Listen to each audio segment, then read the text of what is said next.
disebut oleh para ulama dengan al-iktihal namanya, ya. Al-iktihal itu artinya apa? Bercelak, ya. Jadi bercelak ini salah satu sunnah, ya. Maka kita hari ini akan bacakan adab-adab yang terkait dengan bercelak ini, Pak, ya. Ya, kadang-kadang seorang perlu untuk memakai celak, baik dalam rangka pengobatan, berhias untuk keluarga, atau mengikuti sunnah Nabi Sallallahu Alaihi Wasallam. Untuk itu selayaknya ia mengetahui adab-adab yang berkaitan dengan bercelak.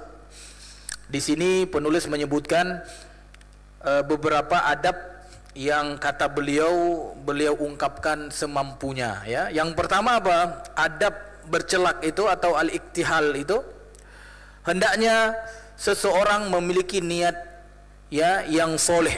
Ya, itu adab yang pertama. Niatnya harus soleh. Artinya apa? Tidak boleh salah, gitu, ya.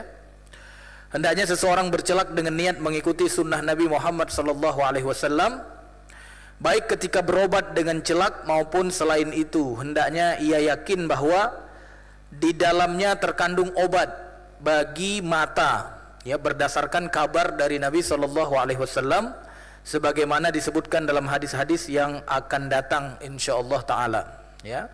Nanti akan disebutkan hadis-hadis terkait dengan keutamaan bercelak, ya. Yang kedua, Bapak Ibu dirahmati Allah, bercelak dengan ismit, ya, secara khusus. Jadi ini alat yang digunakan ketika bercelak. Bercelak sudah terbayang, Pak, ya. Jadi bercelak itu adalah menghiasi mata, gitu, ya. Yang tadi, ya, bukan saja sebagai apa namanya, sebagai hias, ya, tetapi juga apa? Dia bermakna pengobatan, gitu, ya, dan juga mengikuti sunnah Nabi. Jadi di sini disebutkan ada 3 hikmah dari bercelak itu, ya. Yang pertama yaitu dalam rangka pengobatan. Artinya apa?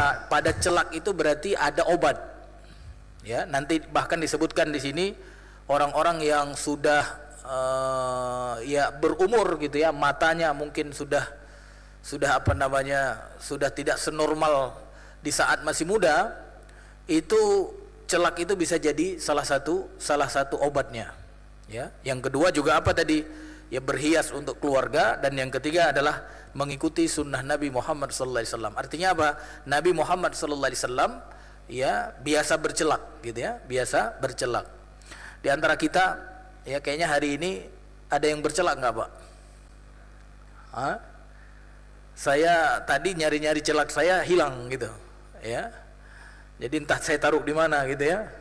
Harusnya bab bercelak harus pakai celak, gitu, ya. Kebetulan kemarin saya bawa, gitu, ya. Habis itu lupa saya taruh di mana.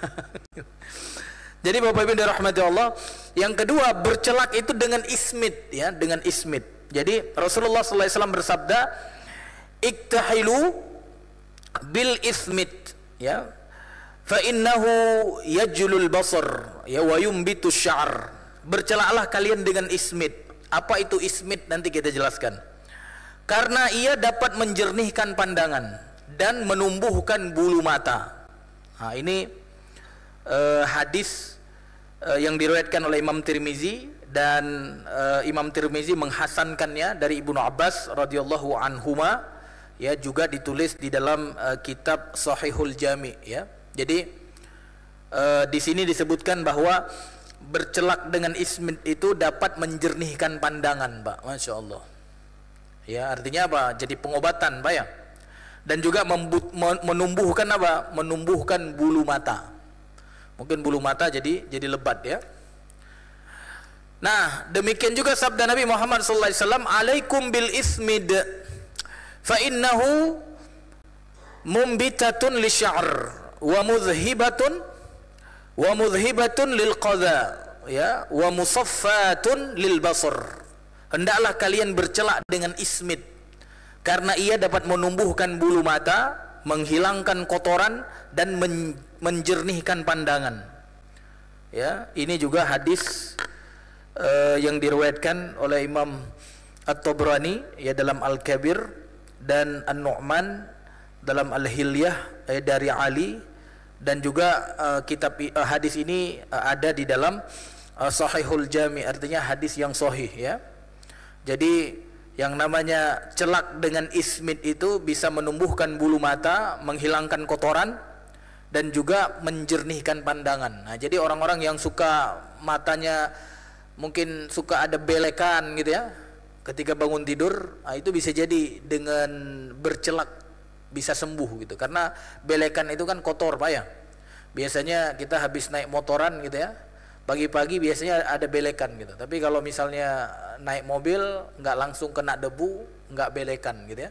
Itu bisa jadi kita obati dengan apa? Dengan bercelak di saat mau tidur gitu. Jadi ketika tidur itu dalam keadaan mata kita bercelak gitu ya, Masya Allah. Nanti dilihat istri atau suami melihat istrinya juga lebih menarik kan gitu Pak ya.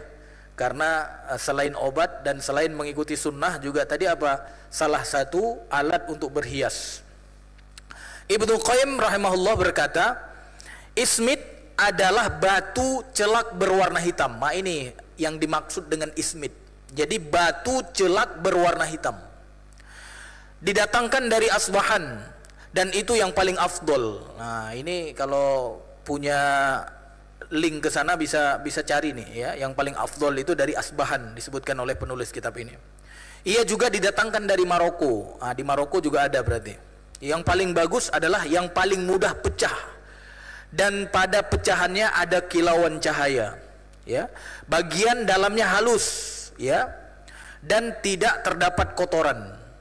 Adapun karakternya dingin dan kering ya, dingin dan kering, hingga ia mengatakan ini adalah celak yang paling bagus untuk mata. Terlebih lagi bagi orang yang sudah lanjut usia dan telah berkurang penglihatannya. Nah, tadi kita sebutkan, kalau sudah lanjut usia, sudah senior dan penglihatannya mulai berkurang ya, maka apalagi jika digunakan bersama misik ya, minyak kasturi. Jadi ini adalah celak yang terbagus Pak ya. Jadi kalau kita beli memang kita tulis ya, atau kita tanyakan ini celak dari batu ismit atau bukan gitu ya. Jangan pula pensil pula nanti kan. Kalau pensil hitam juga gitu kan. Yang ada bukan tambah apa Pak?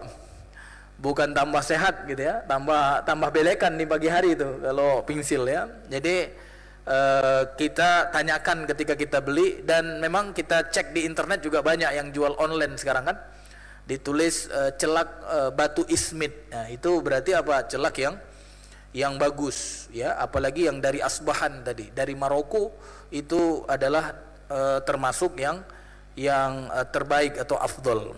Mudah-mudahan ya kita bisa membiasakan Pak ya, membiasakan apalagi untuk anak-anak kita, sehingga anak-anak kita nanti bulu matanya yang kurang-kurang dikit jadi tumbuh gitu kan.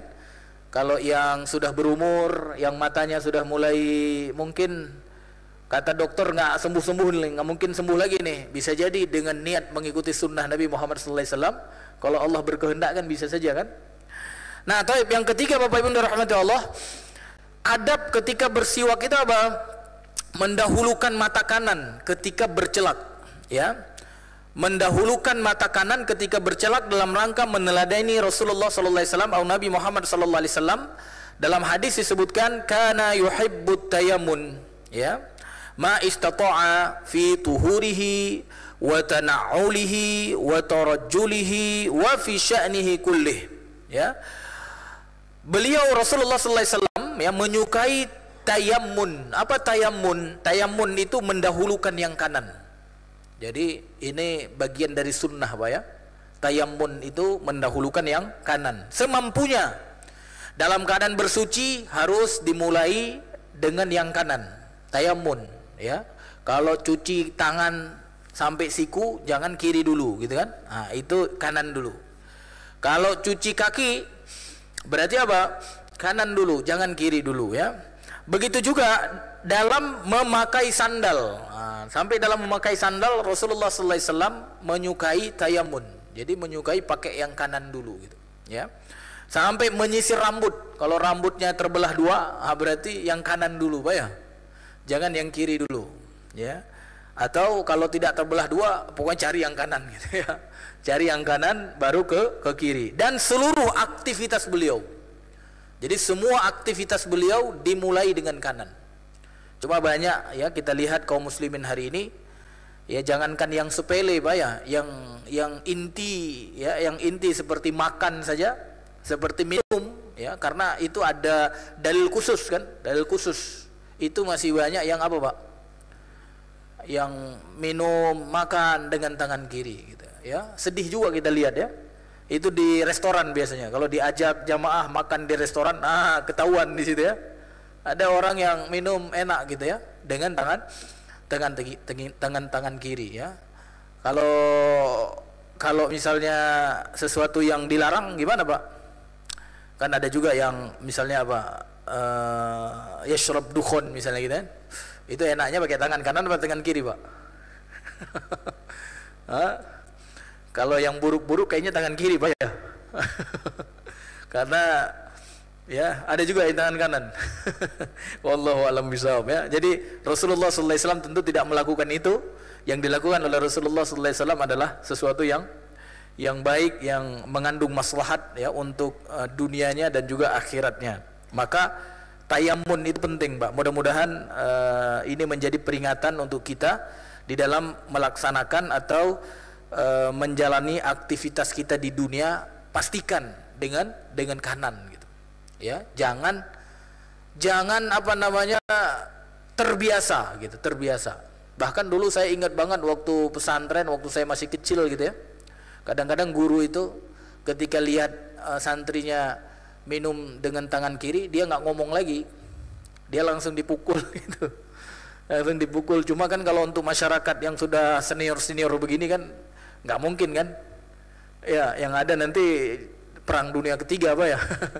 Jadi cukup dengan disampaikan gitu. Tapi kalau di kalangan santri kita dulu begitu dilihat ya langsung dipukul ya, dan pasti jatuh, dan itu teringatnya sampai sekarang gitu ya. Artinya apa? Efek dari itu luar biasa. Nah, mungkin bisa ditiru juga ya sama kita orang tua kalau ngelihat anak gitu ya, ngelihat anak makan atau memulai sesuatu dengan tangan kiri, kita bisa ingatkan. Nah, yang keempat Bapak Ibu dirahmati Allah, mengganjilkan bercela. Ya, mengganjilkan artinya apa? Ya, ganjil itu 1, 3, 5, 7 ya, 9. Nah, diriwayatkan bahwa Nabi sallallahu alaihi wasallam kana idza iktahala witron ya. Jika beliau bercela, beliau mengganjilkannya. Ya, beliau mengganjilkannya. Rasulullah sallallahu alaihi wasallam pun memerintahkan hal itu dalam sabdanya, idza iktahala ahadukum falyaktahil witron. Jika salah seorang dari kalian bercela, hendaklah ia mengganjilkannya. Ya, jadi ini perkara yang sunnah Pak ya. Hendaknya mencelaki masing-masing mata 3 kali. Dikatakan mata kanan 3 kali dan mata kiri 2 kali, hingga jumlahnya menjadi 5. Ini juga witir ganjil ya. Jadi kalau misalnya 2-2, kalau bagusnya gimana? Biar witir berarti kalau kanan 3, kiri 2 gitu. Atau kalau kanan berapa misalnya 5, berarti kiri 3 gitu ya. Kiri berapa? Kiri 4 gitu ya. Jadi totalnya menjadi ganjil gitu. Dikatakan begitu ya. Nah, yang kelima Bapak Ibu dirahmati Allah, dari adab bercelak itu bercelak sebelum tidur. Nah, ini bagian dari adab. Memakai celak sebelum tidur sangat mujarab dan besar manfaatnya. Masya Allah ya. Sebagaimana diisyaratkan oleh para ulama dan para pakar kedokteran. Wallahu alam. Kalau Bapak ada yang dokter di sini, benar tidak? Mungkin Bapak pernah mengkaji juga ya. Tapi di sini oleh penulis menyebutkan memang ini sudah diisyaratkan oleh para ulama dan para pakar kedokteran. Bercelak sebelum tidur itu sangat mujarab ya untuk kesehatan dan juga besar manfaatnya. Ya, wallahu a'lam. Inilah yang dimudahkan Allah bagiku, kata penulis, dari adab-adab bercelak yang jumlahnya ada 5 adab ya. Walhamdulillahi rabbil alamin. 5 saja Pak ya. Tapi Masya Allah, ini bisa menjadi salah satu wasilah kita untuk mendapatkan kebaikan. Karena dari hal yang kecil itu, kalau itu sesuai dengan sunnah Nabi Muhammad SAW, kita akan mendapatkan sesuatu yang lebih besar, Pak. Ya, karena memang kalau kita lihat di dalam surat apa itu? Surat Al-Maidah, ya. Al-Maidah ayat 35. Di situ kan perintah apa, Pak? Perintah mencari wasilah gitu. Kan Allah katakan, ya ayyuhalladzina amanu taqullaha wabtaghu ilaihil wasilah wajahidu fi sabilihi la'allakum tuflihun, ya. Di akhir disebutkan kan la'allakum tuflihun, agar kalian menjadi orang yang beruntung. Nah, agar menjadi orang beruntung setidaknya disebut ada 3 cara di situ kan. Yang pertama bertakwa kepada Allah, yang kedua mencari wasilah gitu. Mencari wasilah agar dapat ridhonya, agar dekat dengan Allah. Dan yang ketiga berjihad di jalannya. Jadi maksud mencari wasilah apa? Ya sarana gitu. Sarana yang membuat kita dicintai oleh Allah. Jadi ini kecil nih, Pak. Bercelak itu cuma apa, Pak? Cuma sat gitu kan. Tapi ini asbab, ya, asbab ini sebab-sebab dari mencapai ridho Allah. Ya, jadi ini wasilah, Pak. Makanya niatnya ketika bercelak itu apa? Ya bukan saja berhias gitu, tapi yang utama kalau boleh apa, Pak? Kalau boleh yang utama itu adalah mengikuti sunnah gitu. Karena orang mengikuti sunnah itu, Masya Allah, itu bahkan nanti disebutkan oleh para ulama, mengikuti sunnah itu menjadi salah satu sebab dapat syafaat gitu. Ya. Walaupun memang kadang ada amalan itu pahala gitu, pahala. Dua-duanya pahala.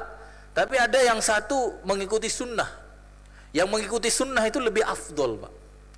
Ya, kayak ada kan dalam hadis itu ketika orang sedang melakukan perjalanan, ya, 2 sahabat itu, dan kemudian apa? Di saat sholat, ya, saya lupa sholat zuhur atau sholat asar, pokoknya di saat sholat itu mereka berdua tidak menemukan air gitu. Maka dua-duanya tayamum gitu, tayamum untuk melakukan sholat gitu, ya. Dan setelah kemudian mereka sholat dengan tayamum, lanjutkan perjalanan. Kalau sholat zuhur kan berarti masih ada waktu kan, 3 jam biasanya kan. Nah, ketika mereka sampai di sebuah tempat, mereka menemukan air gitu. Menemukan air dan sholat belum lewat. Ya, maka yang satu ngulang sholatnya gitu. Sholat lagi dia dengan wudu gitu. Yang satu lagi, oh, udahlah kan aku udah sholat tadi, masa aku ulang lagi gitu. Ya, ini sahabat gitu. Dan kemudian besoknya ketika mereka pulang gitu ya, ketemu Rasulullah SAW dan mereka cerita, kami melewati sebuah waktu sholat dan kemudian kami tidak menemukan air, kami tayamum dan kemudian kami temukan air di waktu sholat, di waktunya gitu ya. Maka yang satu ulang, yang satu tidak gitu. Maka kata Rasulullah SAW, kalau yang satu yang tidak ulang itu, kata Rasulullah SAW, dia sudah bertindak sesuai sunnah gitu. Bertindak sesuai sunnah. Walaupun yang kedua disebutkan oleh Rasulullah SAW, kamu mendapatkan 2 ganjaran. Karena ganjaran yang pertama apa? Ganjaran sholat dalam keadaan tayamum. Yang kedua apa? Ganjaran ngulang sholat gitu. Jadi dua-duanya benar, gitu kan? Dua-duanya benar. Tapi apa? Yang satu disebutkan oleh Rasulullah SAW, kamu sudah berjalan sesuai dengan atau bersikap sesuai dengan sunnah gitu. Dan dahsyat, Pak. Dan kita itu bukan hanya menginginkan ganjaran tentunya kan, tapi apa? Kita juga mengikuti sunnah Nabi Muhammad SAW. Karena ketika mengikuti sunnah Nabi SAW di dalam aktivitas kita, itu punya nilai lebih, Pak. Punya nilai lebih. Dan itu akan membuat kita lebih dicintai oleh Allah Ta'ala. Ya kan ada dalam surat Ali Imran tuh kan, Qul in kuntum tuhibbunallah fattabi'uni. Kan ada kan? Yuhibbukumullah, ya. Qul in kuntum tuhibbunallah, ya. Qul in kuntum tuhibbunallah fattabi'uni. Artinya apa? Katakan wahai Muhammad, kalau kalian itu mencintai Allah Ta'ala, maka ikuti gitu, ikuti. Jadi mengikuti itu sunnah gitu, sunnah. Makanya Bapak Ibu dirahmati Allah, ini salah satu wasilah nih, bercelak gitu. bercelak dengan niat ngikuti apa? Sunnah Nabi. Ya, besok kalau bisa, saya nggak jualan. Kalau jualan mantap nih, banyak lakunya ya. Tapi saya nggak jualan, Bapak cari sendirilah Pak ya. Kalau belum beli, belilah gitu ya.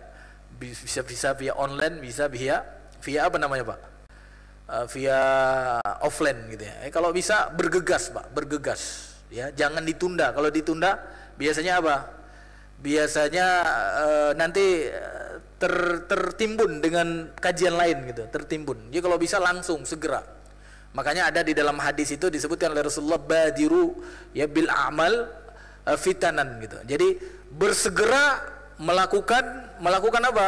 Melakukan amal soleh sebelum datang fitnah gitu. Karena kalau bisa sekarang, lakukan sekarang. Karena besok belum tentu bisa. Jadi Bapak Ibu dirahmati Allah, mudah-mudahan ini menjadi salah satu wasilah untuk mendapatkan ridho Allah Subhanahu wa taala. Baik Bapak Ibu dirahmati Allah, sebelum kita lanjutkan ke adab selanjutnya, ada yang mau ditanyakan enggak? Silahkan Pak. Bismillahirrahmanirrahim. Assalamualaikum warahmatullahi wabarakatuh. Waalaikumsalam warahmatullahi wabarakatuh. Ustadz, ini setahu saya kan celak itu buat wanita. Iya. Terus kalau untuk pria itu dia berupa cairan bubuk, terus yang dikasih celak itu bulu matanya atau alisnya atau kelopak mata. Taib. Belum jelas, tolong dijelaskan. Taib, terkait dengan sunnah bercelak ini apakah untuk laki-laki atau untuk perempuan saja ya? Maka kita temukan di dalam hadis tidak ada perintah bercelak itu khusus untuk perempuan. Ya, mengkhususkan untuk perempuan itu butuh dalil tentunya. Ya. Ya sama seperti beberapa gerakan sholat, ada yang mengkhususkan untuk perempuan, ada yang mengkhususkan untuk laki-laki kan. Padahal pada dasarnya kalau kita lihat pendapat yang kuat ya tidak ada gitu ya. Sama seperti kalau lagi sujud kan. Kalau lagi sujud katanya perempuan apa? Harus menempelkan tangan ke dadanya gitu kan. Kalau laki-laki harus apa? Harus ya sama seperti yang kita ini, artinya minimal bisa lewat anak kambing kan gitu kan. Pernah kan belajar di dalam adab sholat ya? Kan ada pembacaan adab sholat kan? Benar kan? Ada beda nggak antara laki-laki dan perempuan? Ikhtilaf kan? Tapi yang rojih menurut kita apa? Tidak ada beda kan? Tidak ada beda. Artinya laki-laki sama, perempuan sama gitu. Walaupun ya di dalam, khususnya di dalam mazhab Syafi'i yang dikenal di Indonesia, ya dianjurkan bagi perempuan itu untuk ya itu tadi menempelkan tangannya. Nah, begitu juga dalam bercelak, tidak ada dalil yang mengkhususkan bagi wanita gitu. Bagi wanita. Artinya apa? Artinya ini dilakukan juga oleh perempuan, oleh laki-laki gitu, ya.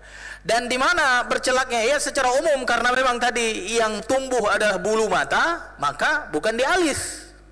Kalau di alis berarti yang tumbuh apa Pak? Alis, karena yang menjadi hikmahnya bertambah bulu mata gitu. Berarti apa? Di dekat bulu mata. Ya, nanti Bapak tambah alisnya pula panjang. Jangan ya, karena memang yang dianjurkan itu adalah di antara bulu mata. Jadi di antara mata bawah dan mata atas ya. Kalau dulu saya ingat, kalau dulu kan bukan pakai, sekarang kan sudah ada yang dibentuk pensil kan, dibentuk pensil. Kalau dulu pakai apa namanya, pakai kayak jarum gitu kan. Jadi kita celupin, habis itu kita taruh, kita tutup mata, jadi itu dua jadinya gitu ya. Jadi langsung dua, dan kita tinggal tarik doang, kiri kanan. Kalau sekarang pakai pensil agak susah, jadi atas bawah gitu kan. Jadi memang kalau yang dulu itu lebih enak tuh kita lihat. Cuma masih ada juga sekarang yang dicelupkan gitu kan, dicelupkan, habis itu langsung taruh, tarik, dah jadi celak gitu ya. Cuma jangan berpikir itu cuma untuk hiasan, nah gitu. Ada tiga tadi. Bercelak itu yang pertama sebagai pengobatan, kan gitu kan? Yang kedua apa? Berhias. Dan yang ketiga disebutkan di sini apa? Mengikuti sunnah Nabi Muhammad SAW. Kalau saya, yang kita dahulukan jangan pengobatan dulu. Yang kita dahulukan jangan berhias dulu, tapi yang kita dahulukan apa Pak? Ngikuti sunnah Nabi dulu. Nah, kalau saya, walaupun kitab ini menulis apa? Yang pertama pengobatan dulu gitu. Tadi kan ada kan? Ya, pengobatan dulu, habis itu baru berhias, baru apa? Yang terakhir baru ditulis di kitab ini apa? Mengikuti sunnah. Kalau saya kurang setuju. Kurang setujunya gimana? Yang setuju sayanya lebih baik mengikuti sunnah dulu. Yang kedua apa? Baru berhias atau pengobatan yang kedua. Nah, tergantung lah mau berhias atau pengobatan gitu ya, dua-duanya oke. Tapi yang pertama yang saya sangat anjurkan punya niat itu untuk apa Pak? Mengikuti sunnah Nabi Muhammad SAW, dan itu berlaku untuk laki-laki dan perempuan. Wallahu a'lam bishawab. Cukup ya? Baik. Cukup Pak, silakan Pak, silakan. Waalaikumsalam warahmatullahi wabarakatuh. Untuk celak ini Pak Ustadz, mungkin kalau di Timur Tengah mungkin udah biasa ya, tapi kalau di Indonesia kayaknya orang bercelak genit kayaknya.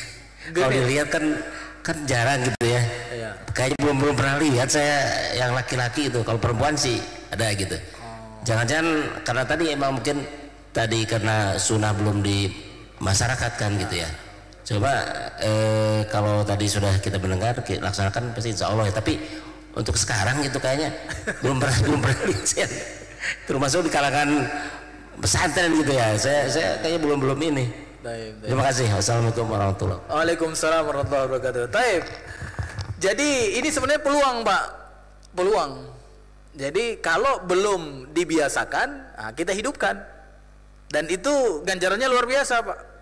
Ganjaran luar biasa ganjarannya. Kan ada hadis, man sanna fil Islam sunnah hasanatan falahu ajruha wa ajru man amila biha min ba'dih min ghairi ayanqusa min ujurihim syai'a. Ya. Dan sebaliknya, wa man sanna fil Islam sunnah sayyi'atan ya falahu fa'alaihi wizruha wa wizru man amila biha min ba'dih min ghairi ayanqusa min auzarihim syai'a. Jadi hadis itu Masya Allah Pak, ini kalau saya jadikan sebagai kesempatan untuk apa? Untuk menuai pahala gitu ya, khususnya yang belum tersebar gitu. Kalau sudah tersebar, biasa aja gitu ya. Karena di situ kan mansanna, barang siapa yang menghidupkan gitu. Menghidupkan apa? Menghidupkan sunnah. Yang apa Pak? Yang sudah ada tapi hilang gitu. Ini kan sunnah udah pernah ada kan? Bukan baru, bukan. Udah pernah ada. Ya, cuma sudah 1446 tahun yang lalu sudah pernah dilakukan. Ya, tiba-tiba apa? Hilang gitu. Hilang. Ya, seolah-olah ini asing gitu kan. Kan kata Bapak, ini di Indonesia ini enggak biasa ini gitu kan. Berarti kan perkara yang asing gitu. Padahal sudah pernah ada. Dan banyak Pak, banyak di dalam syariat kita ini yang sudah hilang gitu. Sudah hilang. Ditimbun, diganti dengan yang lain. Maka subhanallah, dengan sabda Rasulullah tadi, barang siapa yang menghidupkan yang sudah ada itu gitu kan, yang sudah ada, dihidupkan kembali, yang sudah pernah hilang dihidupkan, maka falahu ajruha, maka dia mendapatkan pahalanya. Karena dia menghidupkan, dia dapat pahala. Wa ajru man amila biha min ba'dih, dan juga dia mendapatkan pahala dari orang yang meniru Pak. Kalau sudah banyak ya nggak enak lagi Pak ya kan, walaupun enak juga, jadi satu kebiasaan baik kan, tapi apa, peluang untuk mendapatkan pahala lebih besar sekarang gitu. Bagi yang menghidupkan kembali ya, dengan apa? Min ghairi ayanqusa min ujurihim syai'a, dengan tidak mengurangi pahala-pahala orang yang meniru gitu. Jadi nggak apa-apa Pak, walaupun nggak biasa, Bapak biasakan. Oh ini udah mulai genit nih Bapak nih, katanya kita lagi. Bapak katakan ini sunnah Nabi Muhammad sallallahu alaihi wasallam. Tapi kalau belum berani keluar Pak, ya belum berani keluar, berarti apa? Minimal di malam hari Pak. Minimal kalau di malam hari kan di rumah Pak ya, nggak ada yang lihat Pak. Ya sebelum tidur, tadi kan sudah disebutkan, sebelum tidur itu perkara yang menurut dokter itu banyak manfaatnya, menurut alim itu banyak manfaatnya. Ya minimal sebelum tidur. Siapa yang lihat Pak sebelum tidur? Kan nggak ada kan. Bisa jadi istri tambah cinta nanti ya. Oh kok ayah nih malam ini beda nih kata gitu kan. Matanya biasanya nggak terlalu bersinar, kok hari ini agak bersinar gitu. Tambah harmonis kan. Atau kita melihat istri juga begitu kan. Mungkin dulu dia bercela ketika apa Pak? Ketika menikah dulu ya. Atau dia bercela kapan? Ketika dia mau ke kondangan gitu ya. Tapi malam ini dia bercelak di rumah gitu ya. Ada apa nih gitu ya. Ya, artinya apa? Ini sesuatu sunnah yang mudah-mudahan gitu ya. Mudah-mudahan kalau kita niatnya ingin mengikuti sunnah Nabi Muhammad SAW, maka pasti akan ada efek yang baik gitu. Ya, pasti ada efek yang baik ya. Makanya di antara doa itu Pak, kan kalau di dalam kitab Riyadhus Shalihin itu di antara doa yang sering diucapkan Rasulullah SAW itu kan, Allahumma inni as'aluka hubbak, kan gitu kan, wa hubbal ladzi yuhibbuk ya, wal amal alladzi yuballighuni hubbak gitu ya, kan ada kan, wal amal alladzi yuballighuni hubbak, ya Allah aku mohon kepadamu cintamu gitu, aku mohon kepadamu cintamu dan cinta orang-orang yang mencintaimu gitu. Ya, jangan cinta orang-orang yang enggak mencintaimu gitu kan. Cinta orang-orang yang mencintaimu. Dan apa? Wal amal alladzi yuballighuni hubbak, dan aku mohon juga kepadamu amal-amal yang membuat engkau mencintaiku gitu. Masya Allah. Aku mohon kepadamu amal-amal yang membuat engkau mencintaiku. Nah, ini salah satunya nih. Ini kan sunnah kan? Sunnah. Nah, karena amal sunnah pasti kan di dalam surat Ali Imran tadi kan sudah jelas kan, qul in kuntum tuhibbunallah fattabi'uni kan. Artinya apa? Amal yang dikerjakan oleh Rasulullah dan kita kemudian ikuti berarti pasti membuat Allah mencintai kita gitu. Jadi walaupun cuma di malam hari gitu mau tidur sep gitu, Masya Allah, itu bisa jadi membuat Allah cinta kepada kita. Itulah yang saya katakan dengan apa Pak? Wasilah tadi di dalam surat Al-Maidah ayat berapa tadi Pak? Perintah mencari wasilah ya, sarana untuk diridhoi oleh Allah, dicintai oleh Allah di dalam surat Al-Maidah ayat 35 tadi. Dan ini menjadi salah satunya di mana Allah di situ memerintahkan wabtagu ilaihil wasilah gitu. Nah, tapi jangan cari sarana-sarana yang enggak benar gitu kan. Kalau orang sekarang kan yang tersebar di luar, dia cari juga wasilah gitu. Tapi wasilahnya wasilah yang tidak disyariatkan gitu. Untuk mendekatkan kepada Allah, untuk mendapat ridha Allah, entah apa-apa yang dilakukan gitu.